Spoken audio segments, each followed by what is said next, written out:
75 years. Ito po ang Presidential Broadcast Service. Pakinggan, panoorin, agaran in real time, o balikan sa pag-scroll up and down. Mga balitang dapat malaman, impormasyong tunay at napakikinabangan. Saan ka man sa buong kapuluan. Babangon sa bagong sigla. Kababayan. Kasama ang social media. Powered broadcaster ng bagong mamamayan. Tapat sa pag-uulat. Ito po ang Presidential Broadcast Service sa Metro Manila. Radyo Pilipinas 1, 738 AM. Oras sa buong Pilipinas, 5 minuto makalipas sa alas 3 ng hapon.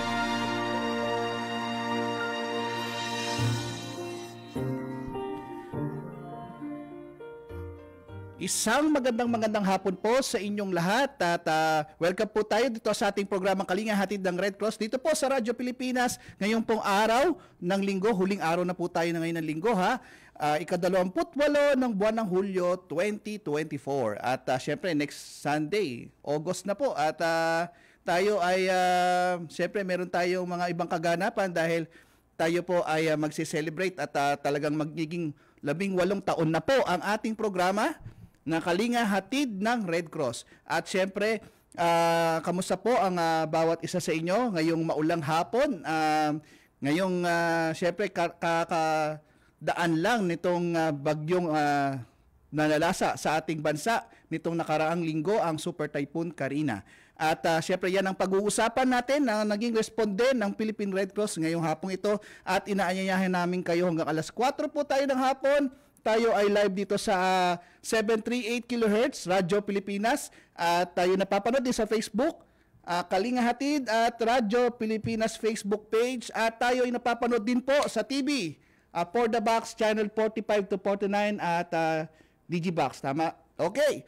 At syempre nais natin pasalamatan ang bumubuo ng ating programa sa Presidential Broadcasting Service ang ating Director Bong Aportadera, Station Manager Sir Alan Alyanige at iba pa natin kasama si Sir Maki at si Sir Ray Sampang. Okay? At syempre kasama din po natin ang bumubuo po ng Philippine Red Cross ang ating Chairman and CEO Richard J. Gordon, ang ating Vice Chairperson Governor Corazon Alma de Leon at ang ating Secretary General Dr. Gwen Pang at iba pang Board of Governors, ang ating mga chapter administrator kasama ng kanilang mga Board of Directors, mga Red Cross 143 at Red Cross Youth. Okay, hindi na po natin patatagalin at napakahalaga nitong ating usapin ngayong hapong ito. Makakasama natin via Zoom, mga lagi nating kasama, Governor Corazon Alma de Leon, ang ating Vice Chairperson. Magandang hapon po sa inyo, Gob.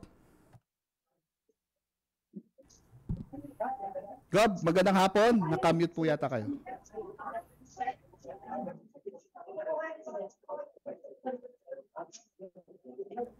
Gob, okay.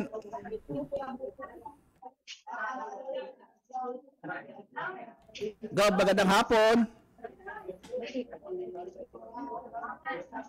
Go ahead. Opo. Edison, go ahead. Opo, okay na po tayo, Gob. Magandang hapon. Welcome po tayo sa ating programa. Maingay yung ano eh. Saan yung maingay? Yung baka si Kong Ricky yun eh. Yung isang nagla-live. Apo. Saan yung mag-start maingay? Apo, yung isang guest po natin. Start na tayo, Edison. Yes po, nag-start na po tayo, ma'am. Oo nga, pero maingay eh. Hindi, yung isa po yatang naka-Zoom, ma'am. Yung isang naka-Zoom, baka nasa live po kasi siya sa... Sige, start na tayo. Okay po, ma'am. Start na tayo. Apo, mag-start Late na tayo. 10 minutes late. Yes, ma'am. Nag-start na tayo, ma'am. O, sino ngayon ang magsasalita? Ito po, yung mga kasama natin sa ating Zoom, ang ating Philippine Red Cross Malabon City Chapter. Nandyan po ang kanilang chairman na si Congressman Ricky Sandoval, former Congressman Ricky Sandoval. At kasama po yan yung kanilang administrator na si Julie Legaspi. Andyan din po ang Valenzuela City Chapter. Pinangungunahan po yan ng kanilang Vice Chairman na si Peter Quintana. Representative po yan ni Ma'am Beth Chongco. At si Sir Denver Larenas, ang kanilang administrator. At siguro maya-maya makakasama rin po natin ang Marikina, ma'am, sapagkat kanilang administrator ay may dinaluhan lang pong importanteng lakad at dahil na may emergency ang kanyang isang kamag-anak. Pwede na natin simulan? Yes po, nagsisimula na tayo, ma'am. Opo.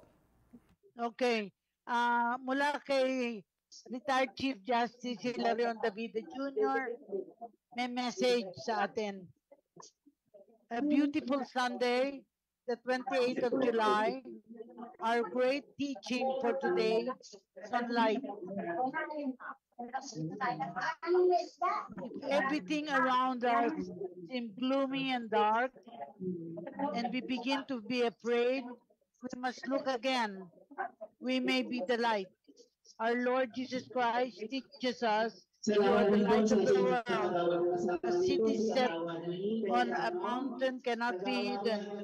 Nor do they light a lamp and then put it under a bushel basket. It is set on a lampstand where it gives light to all in the house. Just so your light must shine before others, that they may see your good deeds and glorify your heavenly Father. May we be the light of the world throughout our sojourn in this planet Earth, especially in times of calamity. Ito yung message sa atin ni retired Chief Justice Hilarion David Jr. Nandito na yung ating mga panahuin.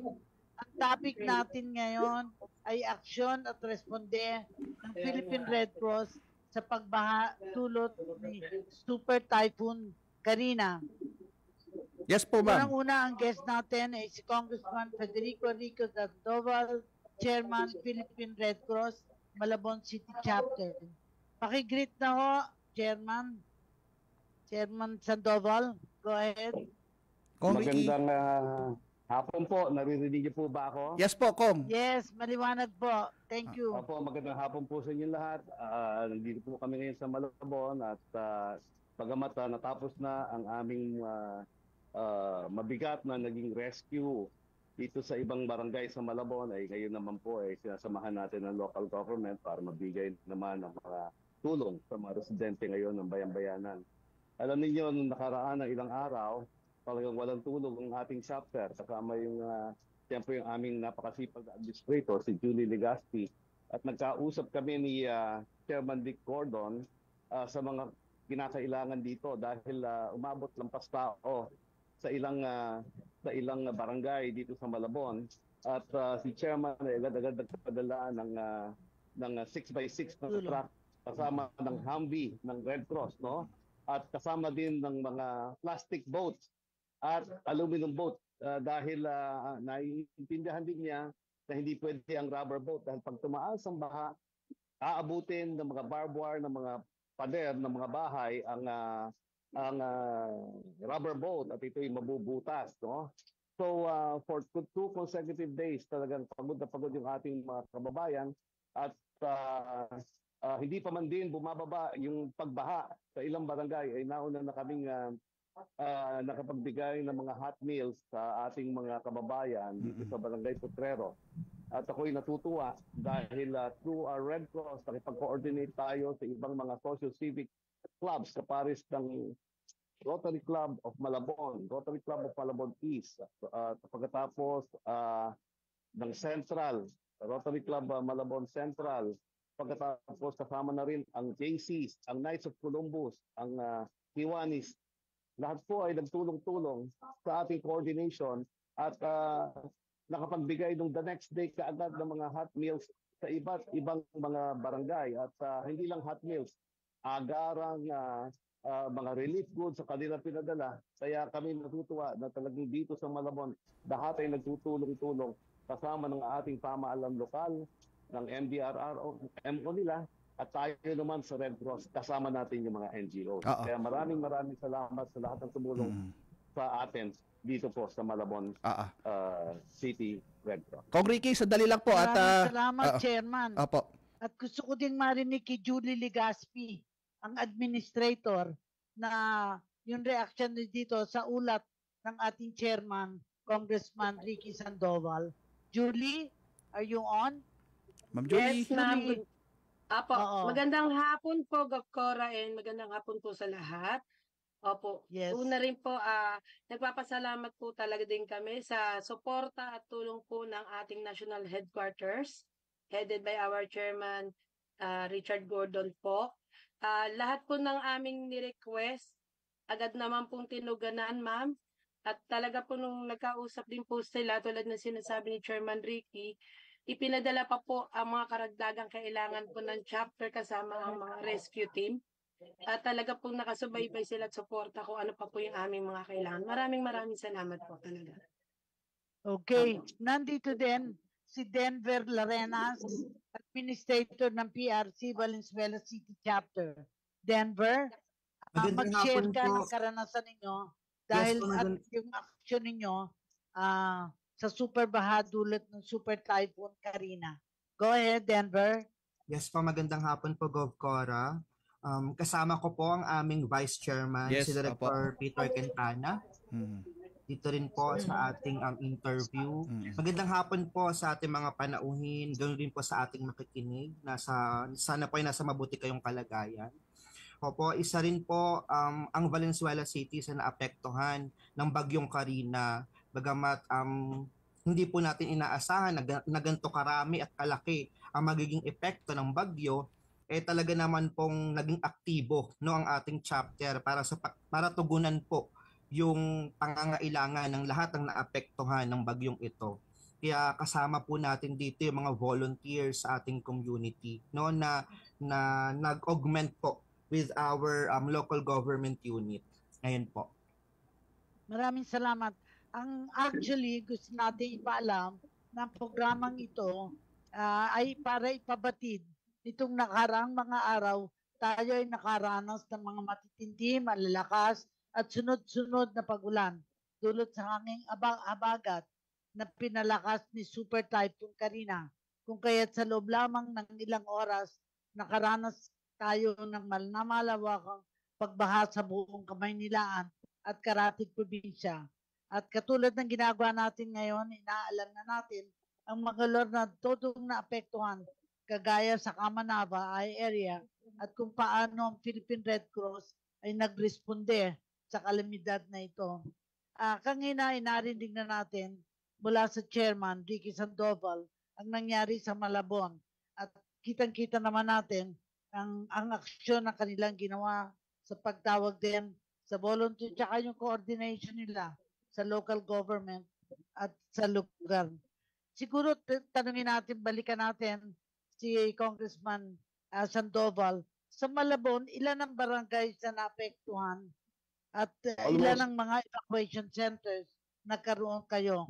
Pwede yung malaman, Congressman, Chairman? Almost lahat po ng barangay ay ay apektado. We have 21 barangay. Siguro po out of that, mga at least 20 ang talagang tinamaan. Some light, some hanggang ngayon meron pang mga konting tubig, pero nakakapasok ng lahat. At ang pinaka-problema po yung first day, no, ay talagang yung ibang pinasok po naming barangay ay hanggang dibdib pa rin ng tubig. In fact, the situation in Malabon is so serious that the president went to the Navotas navigational gate na nasira, na naka-epekto po ng napakalaki dito sa Malabon. Ano po? Nagpunta si Presidente, nagpunta si Speaker, at kaninang umaga, nagpunta si Senator Bong Revilla, na chairman ng Public Works, at talagang pinagtutulungan na ng pamahalang nasyonal ang pagkukumpuni dito sa ating navigational gate. We haven't experienced this kind of Typhoon. flooding since Ondoy, no? And many are saying na mas malala ito dahil may mga lugar po sa amin na nasira yung yung mga flood walls, no? We have one of the biggest flood control systems in Metro Manila. It's called the Kamanava Flood Control Project, and it's over 8 billion. Pagkatapos this typhoon, it all boils down to one component that did not work. Kaya napakalaki ng nangyari sa amin. Ang problema ng Malabon ay tidal. Ibig sabihin po, kahit na walang bagyo, pagka hindi gumagana yung floodgate, ay bumabaha po ang ilang portion dito. At dahil ito ay nasira 2 weeks before ditong napakalaking bagyo, dahil ito po ay nasayaran ng isang barko, ay hindi pa bumabagyo, ay ganun na lamang ang epekto ng pagbaha sa amin. Ngayong bumagyo, mas lalo pa dahil hindi lang tidal ang naging effect. Ito ay nagkaroon pa ng mga storm surge sa galing Manila Bay. At siyempre, yung pagtaas din ng Tulyahan River dito sa kabilang side na nagagaling sa iba't ibang lugar, sa Quezon City, no? So, napaka-lala talaga po na nangyari dito. Maraming salamat sa inyong ulat. Si Julie, nais mo bang magdagdag bilang administrator ng PRC Malabon City Chapter? Go ahead. Apo ma'am. Gov Cora, tulad po ng sinasabi ni Chairman Ricky, sabi nga po nila, sanay daw po ang aming Malabon sa pagbaha. Pero talaga po, ngayon lang po naranasan yung ganitong kalakas o taas na baha po dito. Ngayon lang po ulit, kaya po nabigla din ang mga tao. Talaga pong, ang ginawa natin po talagang mga rescue ay kakaiba din po kasi talaga pong mga lagpas leeg, lagpas ulo o lagpas tao na po yung mga baha. Yun po yung mga pinasok na mga rescue team natin. Yan po, Gob. Thank you. Kasi nung mga oras na ito, marami ang mga humingi ng saklolo, tulong o nais magpa-rescue. Paano at anong mga tugong natin sa kanila yung nagawa ninyo? Kasi tatanungin ko din ito sa Valenzuela. Ang unahin natin Malabon sapagkat kitang-kita sa report ng ating chairman na talagang sunod-sunod ang epekto ng nangyari sa Malabon. Go ahead. Judy, go ahead. Apo. Ma'am, kasi po, ang ginawa po naming mga hakbang dito ay naka-coordinate po tayo sa ating MDRRMO at City Government of Malabon.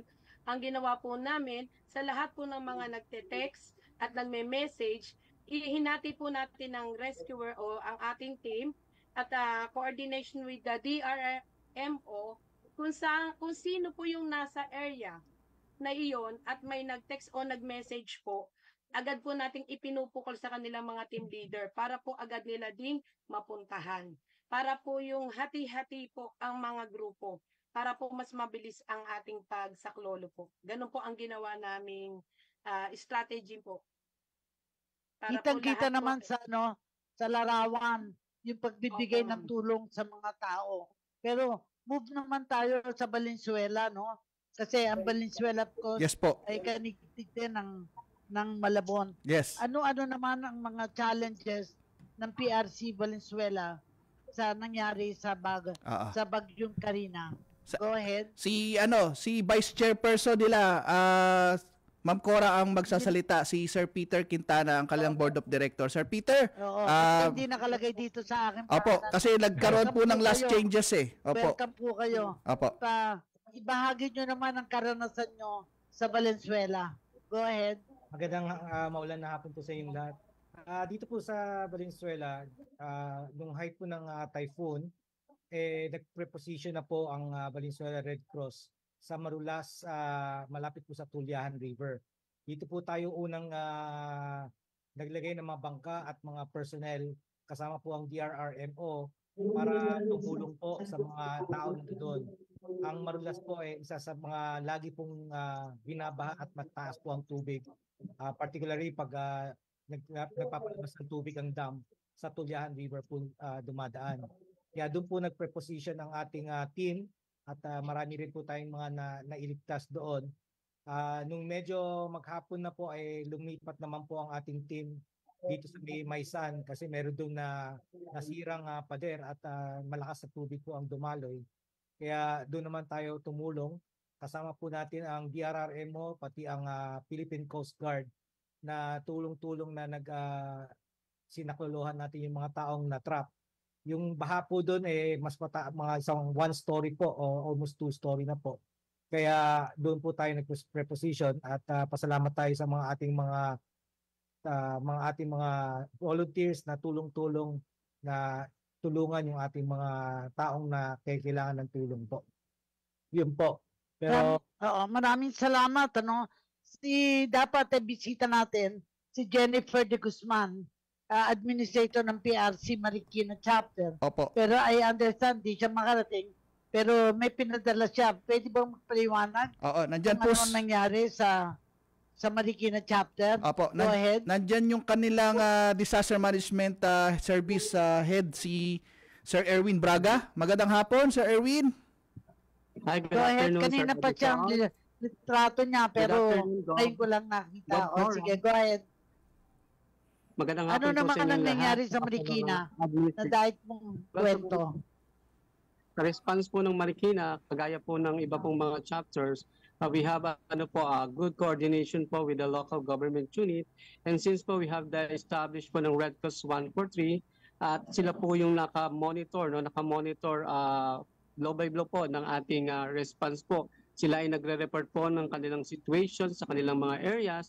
And since po na meron tayong capacity po, meron tayong manpower, and meron tayong boat po, nakapag-response po tayo during that time po na nag-overflow po yung water po sa Marikina River at nangangailangan po ng mga rescue ang mga barangay po. Suddenly po, dahil sa sobrang dami po nung natatanggap po nating mga rescue po, meron po tayong operation center na sinesendan po namin ng information po.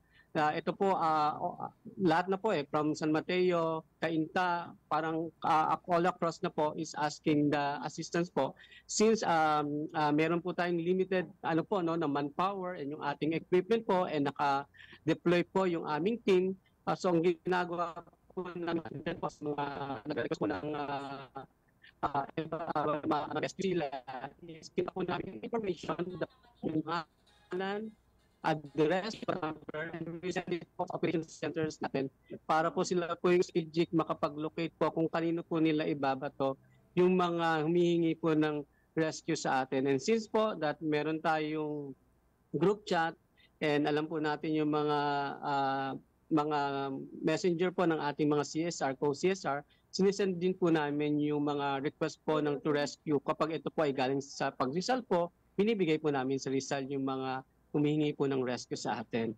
And about po sa response natin, in-acknowledge po ng local government ng Marikina yung pag-assist po natin during the rescue po noong July 24 na nag-overflow po o na tumas po yung ating tubig dito sa Marikina River po. Maraming salamat. Although hindi natin nakasama si Chairman Elizabeth Chonglo, Chairman ng Valenzuela City. Nandito naman si Denver Larenas, Administrator ng Valenzuela City, na magbabahagi din sa atin kung ano nangyari sa kanila dahil isa ding napakalawak na lugar yung Valenzuela City. Go ahead, Denver. Yes po, Gov Cora. Actually nga po, ang Valenzuela po ay merong 33 na barangay at halos lahat po ng barangay dito sa ating syudad ay naapektuhan. Nakapagbukas po ang ating city ng nasa humigit kumulang 89 na evacuation centers, no? At naglalaro po doon sa 89 evacuation centers ay nagtao po ito, naglaman po ito ng nasa 17,244 individual. So ganun po kalaki ang naapektuhan sa Valenzuela City. Para matugunan po ang lahat ng ito, naglabas po ng mga pangunahing response services ang ating local government unit kasama ng ating chapter.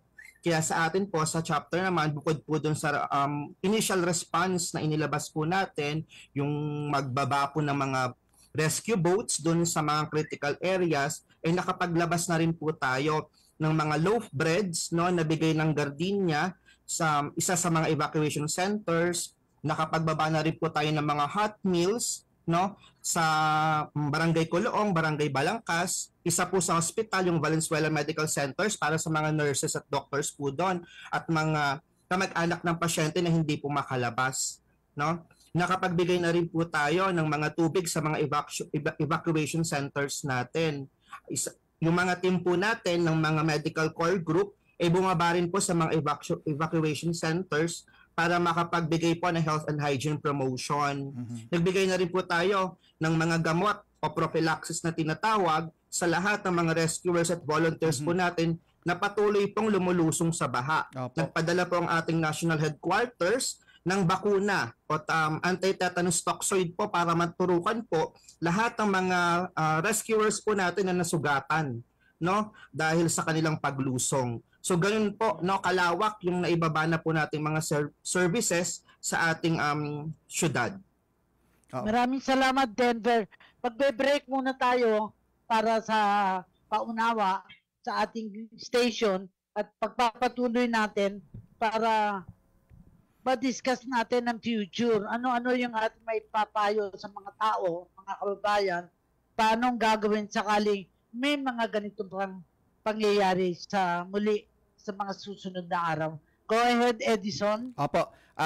Gob Cora, maraming salamat. Tayo po ay magbabalik lang sa mga ilang paalala. Yung mga nasa Zoom, dyan lang po kayo ha. At mga ilang commercial lang po, babalik po tayo. Congratulations sa lahat ng student athletes na pambato ng kani-kanilang reyon na lumahok sa Palarong Pambansa 2024 na ginanap sa Cebu City mula July 11 hanggang July 16. Mula sa inyong pangmalakasang paghahanda, buong pusong paglaban at patas na pagtanggap sa resulta ng mga laro, kayo ay nagpakita ng tunay na katangian at tatak ng manlalarong Pinoy. May medalya man o wala, kami ay inyong pinahanga. Muli, congratulations sa inyong lahat. Isang pagbati mula sa Presidential Broadcast Service at Radyo Pilipinas. Pasukan na uli! Yep, vacation's over. But don't frown because school is fun. Kasama ang inyong mga bestie, hooray for the new learnings, new experiences, new friends to meet, at new memories to make. Kaya enjoy lang at give it your best. Study well and make your parents proud. Welcome back to school, dear students. Isang mensahe mula sa Presidential Broadcast Service at Radyo Pilipinas. Okay, nagbabalik po tayo sa ating programa at sa ikalawang bahagdan ng ating programa Kalinga Hatid ng Red Cross Radyo Pilipinas. Okay, inaanyayahan po ulit kayo na tayo ay mag-like and share dito sa ating Facebook Live na Kalinga Hatid at saka dito sa Radyo Pilipinas Facebook page at syempre tayo napapakinggan sa 738 kHz sa Radyo Pilipinas at sa ating For the Box, napapanood po tayo live sa TV. Okay, nagbabalik tayo, Gob Cora? Yes, dahil napakaganda ng mga kinukwento sa atin ng mga nasalanta, nais kong basahin yung poem na Rabindranath Tagore na kailangang maunawaan ng mga nanonood sa atin. Where mind is without fear and head held high, where the world has not been broken to fragments by narrow domestic walls, where tireless strivings stretch their arms toward perfection, where the mind is led forward to thee, into ever-widening thought and action, into that heaven of freedom, my Father, let my country awake. Sa pagitan ng programang ito, ay ginigising natin ang ating mga kababayan kung ano-ano yung nangyari sa kanilang lugar. Of course, na-mention na natin Malabon, Valenzuela, and of course, Marikina ay na-mention din although wala yung administrator. Pero siguro, ang napahalaga sa portion na ito, ano-ano ang inyong maipapayo sa mga tao, sa inyong mga kababayan, paano ang gagawin sakaling may mga ganito pang pangyayaring muli. Ito we will spend the time. Simulan natin, of course, kay Congressman Ricky Sandoval, Chairman ng Philippine Red Cross sa Malabon City Chapter. Go ahead, please. Gob, wala na siya? Opo, nagsagawa po kasi sila ng relief operation ngayon dyan sa may isang barangay sa Malabon. Siguro unahin po natin yung Vice Chairman ng Valenzuela, Gob. Itong si Peter Quintana. Sir Peter? Magandang hapon ulit. Go ahead, Mr. Quintana. Ma'am, yes, Gob. In preparation po sa mga ganitong pagkakataon, taon-taon po nagbabago ang klima natin. Hindi natin talaga malalaman kung gaano kalakas ang isang bagyo na darating. Bagamat sa ganun, dapat po tayo makinig sa mga anunsyo sa radyo, ng Red Cross, ng local DRRMO. Kailangan talaga tayo makinig. Sa atin lang po sa Valenzuela, mula po nung hindi pa pumapasok ang bagyo noong July 24, July 22 pa lang po, tayo po ay nag-uumpisa na mag-anunsyo sa lahat ng ating 143 na maghanda na po. Kasi hindi natin alam gaano kalakas itong bagyong ito. So nakatulong din po yung aming 143. So dapat tayo nakahanda na makinig po tayo sa radyo. Kailangan natin pong ihanda ng ating mga sarili na lumikas pag medyo mataas na po. Huwag na pong intayin tumaas ang tubig. Kailangan na po tayo umalis, iwan na po natin yung mga gamit natin at lumikas na po tayo sa mataas na lugar. Ngayon, marami pong lugar na hindi binabaha dati na binaha po ngayon. Malalaki pong baha ang umabot sa atin, mas matindi pa kaysa sa Ondoy at iba pang bagyo. Kaya po tayo ngayon ay kailangan maging mas alerto sa bawat galaw natin. Hindi tayo basta-basta pwedeng maging kumpiyansa na hindi tataas ang tubig. Lagi nating isipin ang sarili muna, na iligtas natin ang sarili, umakyat sa mas mataas ang bugatan. Pangalawa po is siguro lagi tayong may mga go bag na ready, lagi tayong handa na pagkain sa mga ating bahay para kung sa ganon at tumaas man ng tubig, meron tayong kakainin at meron tayong naka-charge dapat lagi ang ating mga battery kasi hindi natin alam kailan tayo mapuputulan ng kuryente. Para makatawag tayo at sa mga rescuer para mapuntahan kayo kung sakaling kailangan nyo ma-rescue. At wag po magpanik at gagawin naman po ang buo ng Red Cross, ng DRRMO para kayo ay puntahan at ma-rescue. Pero ganun pa man, lagi dapat tayong handa. Hindi tayo pwedeng hindi nagpapabaya, lalo na sa panahon ngayon. Nag-iiba na po ang klima ng ating panahon. Correct ka dyan, Vice Chairman. At dito nakita sa larawan, yung tubig na tumaas, saka yung sasakyan na may makasamang mga kasama hanggang ninyo. dibdib ang baha. Gob, hanggang dibdib ang baha sa kanila. Yung tinatahak ng mga volunteers natin na yan sa Valenzuela. Yes, correct ka dyan. So siguro katulad ng tanong ko, ano ang natutunan natin sa nakalangay ipahatid sa mga nanonood, nagsusubaybay sa atin? Siguro tatanungin na rin yung sa Malabon, no? Si Julie Legaspi, Administrator, si Denver Larenas, Administrator ng Valenzuela, and of course yung kumakatuwang kay Jennifer de Guzman. Go ahead. Simulan natin. Julie Legaspi, nandito ka? Opo, Go ahead. Ano yung natutunan mo sa nangyari sa inyo itong Karina, dahil ang balita namin, may darating pa itong mga darating na araw, baka mas grabe pa. Go ahead, Julie. Apo. Ang isa po sa natutunan ko sa nangyari nito, Gob, kahit po sabihin natin na tulad ng lugar ng Kamanaba, nasanay kami sa baha, hindi dapat ipagwalang bahala ang mga paalala at anunsyo sa mga radyo, sa mga TV station na may bagyong parating. At maging din po tayo alerto, lalo na sa atin, meron naman sa atin po sa Philippine Red Cross, meron po tayong OPSEN na lagi nagre-remind ng mga weather updates. Pag nalaman na po natin na may parating na bagyo, dapat lagi tayong handa. Handa ang ating pamilya, handa ang ating chapter, handa po ang ating mga staff, ang ating mga logistic. Dapat po lagi tayong nakaprepare. And also po, dapat para po sa ating mga tagapakinig, yun nga po, wag po nating ipagwalang bahala ang bagyo, mahina man o malakas, dapat po tayo ay always prepare po and focus. Yun po, Gopala. Maraming salamat, Julie. Tanungin din natin si Denver Larenas na as administrator, ano naman natutunan mo as a result of this Katrina's experience? Go ahead. Yes po, ma'am. No? Gusto ko lang po talagang i-highlight yung salitang paghahanda na binanggit ni Ma'am Julie. No? Totoo po yan na gano'n man kahina o gano'n po kalakas yung mararanasang bagyo, no? Importante po ang kahandaan. Kaya at nagsisimula po ang paghahanda, no, sa tahanan. At nakita po talaga namin yon sa nangyari ngayon. No? Dahil susunod-sunod po na pagtawag sa mga telepono ng hotlines natin, hindi po talaga kakayanin ng kahit ng local government unit na i-assist po lahat ng sabay-sabay. At kung yung mga tao po sa tahanan ay may kaalaman, no, sa paghahanda ay mababawasan po yung mga ganung pangyayari. Importante rin po yung nabanggit ni Sir Peter, yung 72 hours go bag natin. No, itinuturo po yan ng Philippine Red Cross sa ating mga community. Yes, oo, no? yes. Dahil mapapansin po natin, ang tulong po ay bumababa 2 hanggang 3 araw na po. No? Dahil may mga lugar po sa ating syudad, lalo na dito sa Kamanava, na talaga pong low-lying yung area, no, na ang baha ay umaabot hanggang dibdib, minsan lagpas tao sa height of the storm, no, during the height of the storm. Kaya po importante na magsimula po ang paghahanda, no, sa ating tahanan. Kung makakagawa rin tayo ng mga improvised floating devices, no, malaking tulong po iyon, no, para kung hindi maiwasan na lumusong, ay meron po tayong hawak, no, na makakasalba sa ating buhay.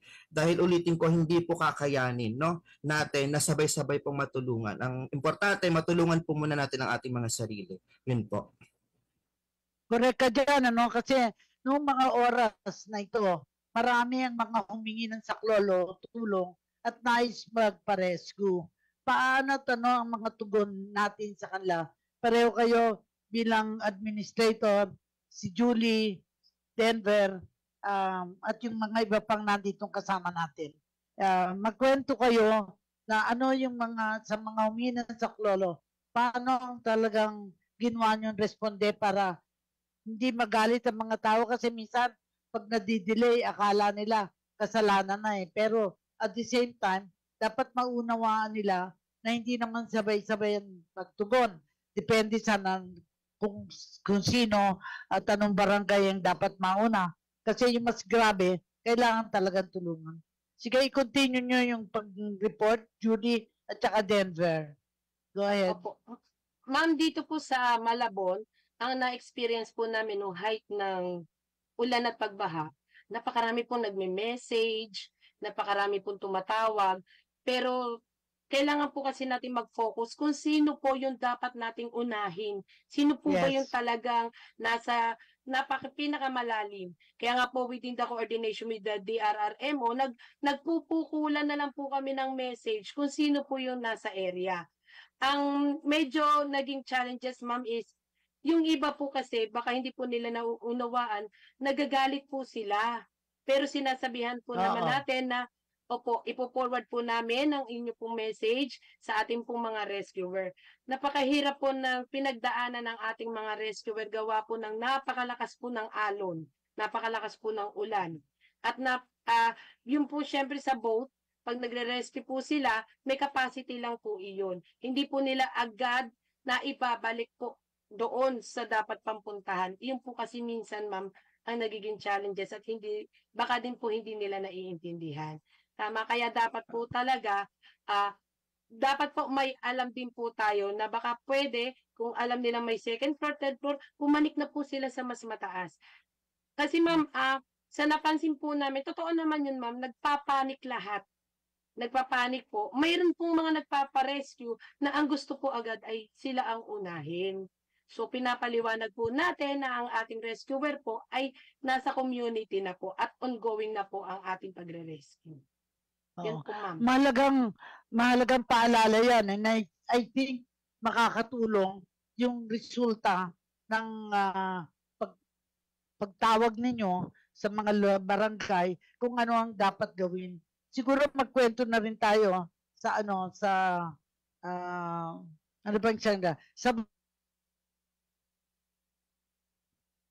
na rin kayo. Go ahead. Meron tayong Valenzuela, di ba? Wala na yata. Hello, ma'am. Meron po, Sir ma'am. Peter. Oo. Yes, Sir Go ahead. Go ahead. Go ahead, Denver. Okay po. Tulad rin po ng nabanggit ni Ma'am Julie, no, sunod-sunod po talaga yung tawag na nare-receive po natin, no? At hindi naman po natin pwedeng baliwalain yung mga tawag na yon.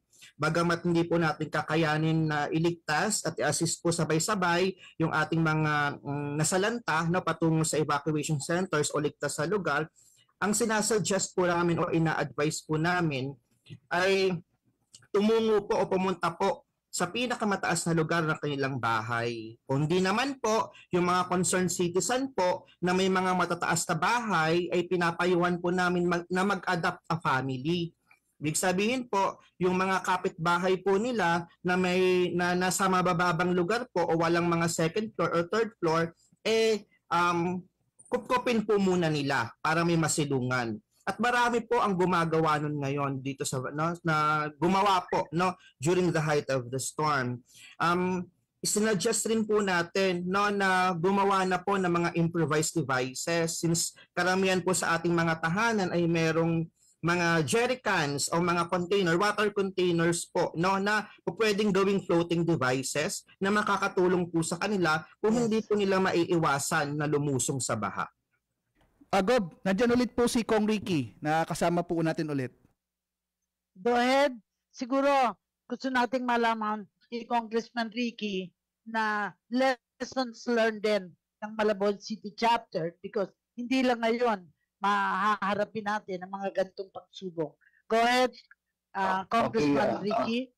Gob, magandang hapon po. Alam niyo ang lessons learned po talaga dito. Unang-una sa ating mga rescuers, wag na kayong bumili ng rubber boat.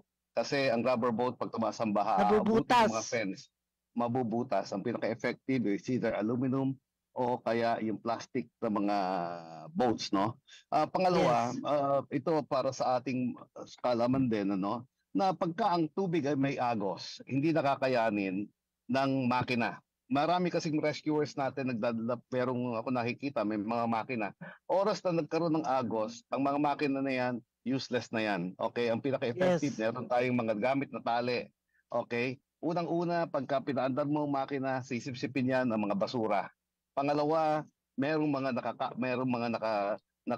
nakalabas sa mga kable, mga tali na ginagamit, nakakainin din yung mga propeller ng mga makina na yan. So, sa mga nire-rescue ng mga biktima, oras na nagkaroon tayo ng agos at walang kakapitan ang mga rescuers, ay talagang napakahirap na yan. Pag lumampas sa tao hanggang dibdib, pag lumampas po ang isang operation na lampas dibdib, napakahirap na pong mag-rescue dahil ang pinakamaganda ay talagang kung may malalakaran pa at magaguide yung boat na dala nila. Yung mga nire-rescue nasa boat, yung mga nag-rescue naglalakad sa tubig. Pangatlo po, ang amphibian po ay kung makakalakad, ang amphibian po ay basically sa urban environment, baliwala ang amphibian dahil po pag lumulutang ang amphibian, pwede mag-operate sa tubig, pwede mag-operate sa lupa, Pero oras sa lumulutang ang amphibian at dinala ng agos, masisira ang mga pader ng bahay dahil sa laki po nito. So madadagdan yung ating mga fence, yung ating mga bakod. Pag merong agos na malaki, masisira po yan. At saka kadalasan, pag pumasok ang amphibian, hindi na makakabalik. Hindi makaka-atras ang mga amphibian na yan. So, mai-stack din po sila doon. Mai-stall na, oo. Yes, mai-stall, mai-stack. Dadaanan yung mga bahay na nakalubog, sira-sira po lahat. So, ang pinaka-effective din po, habang kaya ng truck, kaparis po ng 6x6 ng Red Cross, yan po ang pinaka-effective na way dahil unang-una pwedeng magdala ng ating mga relief goods, pwedeng sa mga nadadaan po niya pero kumuha ng mga stranded na mga pasahero, pwedeng magdala ng ating mga plastic boats, hindi po ba? Pwede magdala ng ating team na let me congratulate yung ating emergency response team na napakagagaling na halos hindi nila inintindi yung kanilang pagod, yung lamig, na niranas nila nung bagyo, 6x6 ang pinaka-effective habang kaya ng 6x6, yun po ang gamitin natin. Sa retrato, kitang-kita yung pag-distribute ng mga ready-to-eat food at saka yung mga nasalanta na nakakakuha ng tulong. Napakalaga yung first line of defense na kung anong pangangailangan, kailangan makararating sa mga tao. Gusto ko lang tanong kayo tungkol sa Red Cross 143. Naging epektibo ba ang Red Cross 143 sa mga barangay natin, katulad sa Malabon, Valenzuela, at saka sa Marikina? Pwede nyo ikwento? Gov, dito po sa amin sa Malabon, talaga napaka-effective ng 143.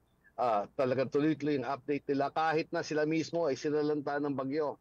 Meron kami mga 143 members na nalaman lang namin na ang kanilang palang mga kalan, yung kanilang mga gamit sa bahay ay talaga naubos ng lahat, no? And yet in the middle of this typhoon, sila ay napakasipag na nag-report sa nangyayari sa kanilang mga barangay. Hindi inalintana yung sarili nila. Pero may konting oras na lang tayo. Gusto ko lang basahin yung isinulat ko na talagang tamang-tama para sa mga na-interview ngayon, unless someone cares. I don't think our communities will ever be clean and green unless someone cares. I don't believe our government will be good, just and honest unless someone cares. I don't expect our leaders to be morally upright and politically sensitive unless someone cares.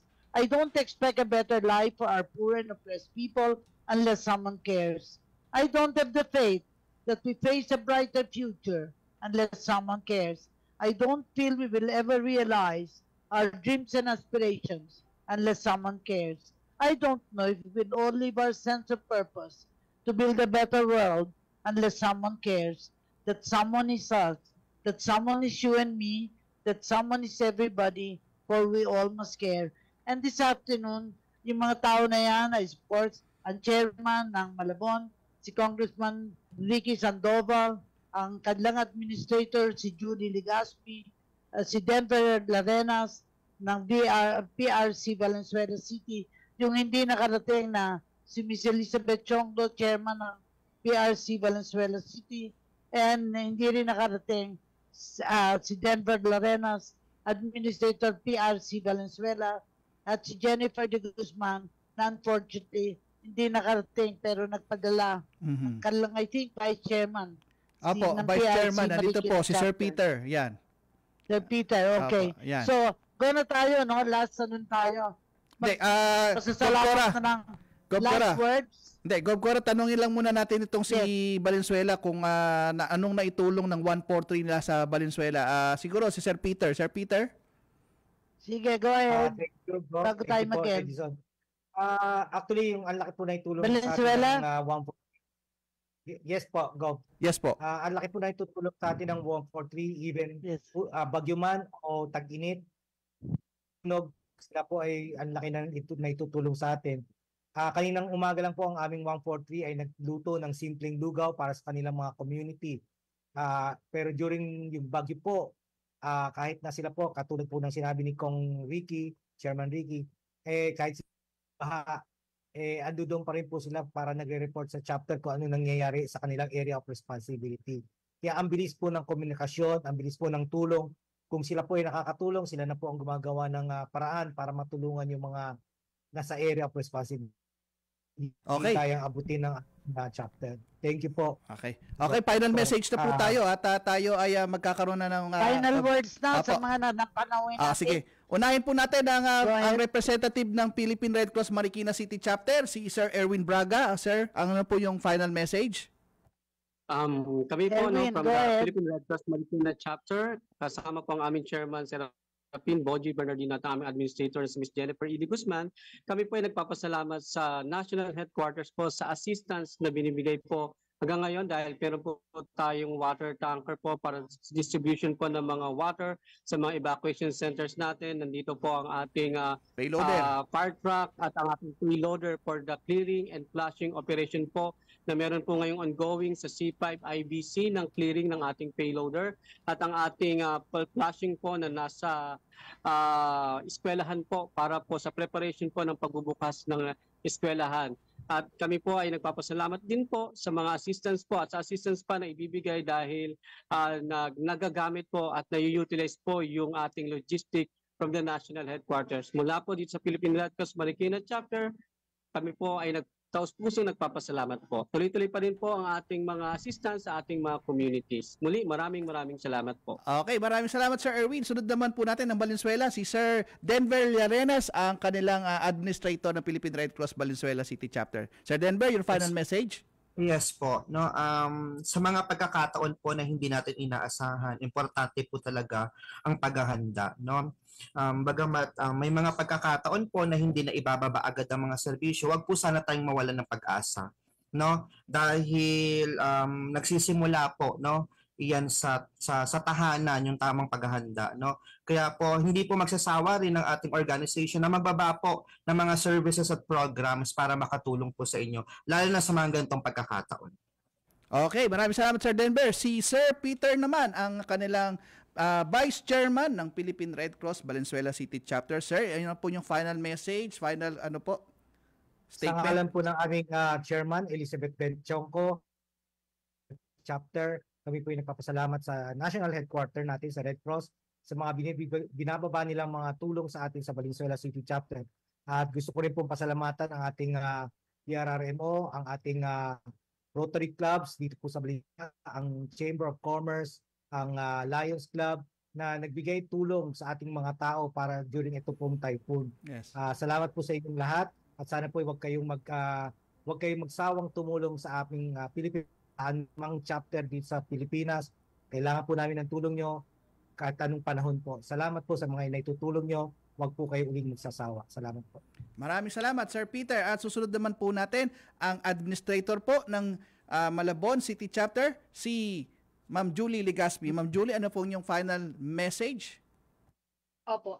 Una po sa lahat, kami ay nagpapasalamat po sa ating national headquarters sa buong suporta at tulong na ibinibigay po nila sa lahat ng chapters na most needed, lalo yung mga ibinigay po nilang tulong sa amin sa Malabon City Chapter, kasama ng logistic, and also thank you po doon po sa ating mga rescue team from national headquarters din po, sa aming mga staff na talaga wala pong tulugan at mga volunteers na naka-stay sa aming chapter at nasa ground na mismo sila ay mga evacuees din po na nasa evacuation center. Maraming salamat sa aming chairman, Ricky Sandoval po. Sir, thank you po. Naka-standby po tayo sa chapter. Actually po, hindi lang siya doon sa amin natutulog, pero maghapon po sa amin si Sir. Thank you very much po, Sir. Sa aming mga board na tuloy din ang suporta at sa aming local LGU, Malabon City. Thank you po. Sa DRRMO, sa mga kasama nating mga responder o rescuer, thank you. Maraming salamat po sa lahat. Okay, at yan po, huli-huli naman po ang ating Philippine Red Cross Chairman ng Malabon City Chapter, si Congressman Federico Ricoy Sandoval. Sir, Kong, ano po ang inyong final message?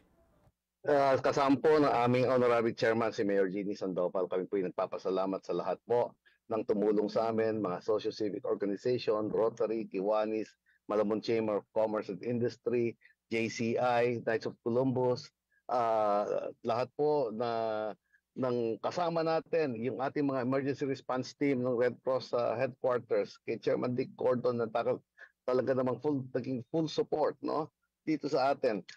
Kami po sa Red Cross ay patuloy na mag-i-improve at ito pong nangyari sa ating bagyuhan na ito ay talagang i-improve pa natin ang ating mga ginagawang pag-respond, no? This will be a lesson learned and we will continue to have meetings to fine-tune kung ano ang mga first response ang ating kailangan gawin, dahil ako nakikita ko na bagamat maganda naging action ng ating Red Cross, ay we have a lot to improve pag dumating na ganito, lalo na yung ating mga ibang mga inaasahan ay sila mismo rin ay tinamaan ng baha. So I think na hindi lamang dito sa Malabon, lahat ng ating mga Red Cross ay mag-improve din, dahil alam ko na mas marami pa tayong matutulungan pagka fine-tune natin yung ating mga operations. Maraming salamat po. Maraming salamat po, Congressman. Well said. Maraming salamat. Yes.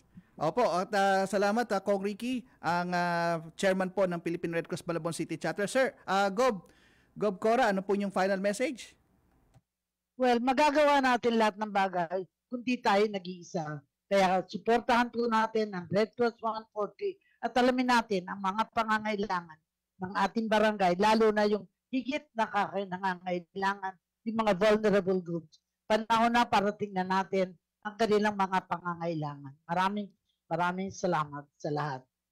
Okay, at yan na po ang programang Kalinga Hatid ng Red Cross sa Radyo Pilipinas ngayong pong araw ng linggo, July 28, huling linggo na po ng buwan ng Hulyo. Ito po si Edison Enriquez at kasunod po ang pagbabalita hatid ni Sir Albert Sebastian at kasunod ang programa ni Bads Fernandez, Pulso ng Pilipino. 1 minuto bago mag-alas 4 ng hapon.